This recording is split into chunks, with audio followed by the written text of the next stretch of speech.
This podcast is sponsored by the book Eat Meat or Don't by Bo Bennett, PhD. Explore the critical thinking behind our dietary choices and discover the moral arguments for and against eating meat. Available now at sentiocentrism.com. The environmental cost of eating meat, understanding its impact and ethical considerations. Explore the environmental impact of meat consumption, ethical perspectives, and the benefits of plant-based diets in this casual, informative talk. The environmental cost of eating meat. What's really on your plate? Hey, have you ever stopped to think about what happens behind the scenes every time you eat a burger or a steak? I mean, beyond just the taste and the calories, there's a whole environmental story tied to meat consumption that doesn't always get talked about in casual conversations. It's pretty eye-opening. So, let's break it down. When we talk about the environmental cost of eating meat, we're really looking at the resources required to raise animals and the impact that process has on the planet. For starters, raising livestock is incredibly resource-intensive. Think about water. It takes roughly 1,800 gallons to produce just 1 pound of beef. Compare that to the water needed for most plant-based foods, and it's a huge difference. Water scarcity is already a big issue in many places, so every gallon matters. But it's not just water. There's land use, too. Livestock farming demands a ton of land, not only for grazing, but also to grow feed crops like corn and soy.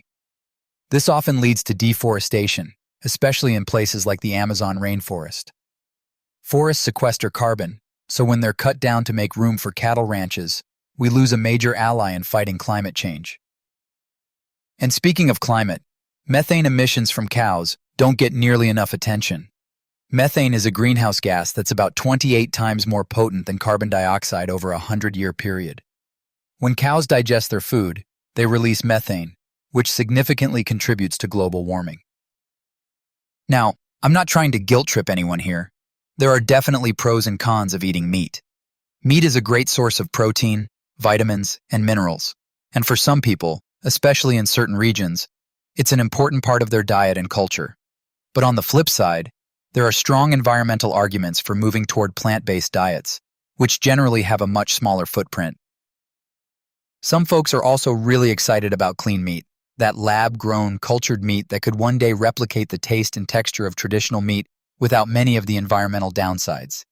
It's still early days, but if it becomes commercially viable, it could be a game changer.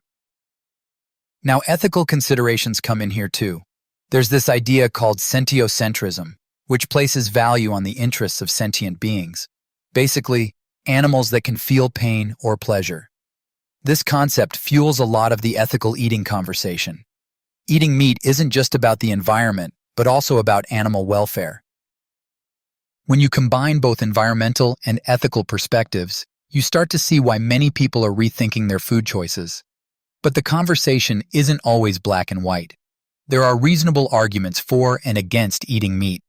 Some argue that responsible, well-managed animal farming can be sustainable and even beneficial to ecosystems in certain contexts. Others highlight the need to just cut down on overall consumption.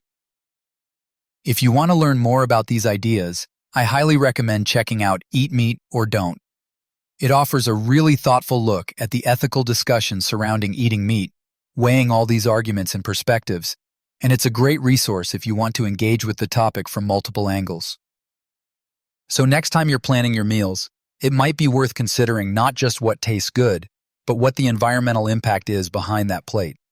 Whether you choose to eat meat or cut back, understanding the bigger picture makes you a more informed, ethical eater. And hey, every little bit helps when it comes to protecting our planet.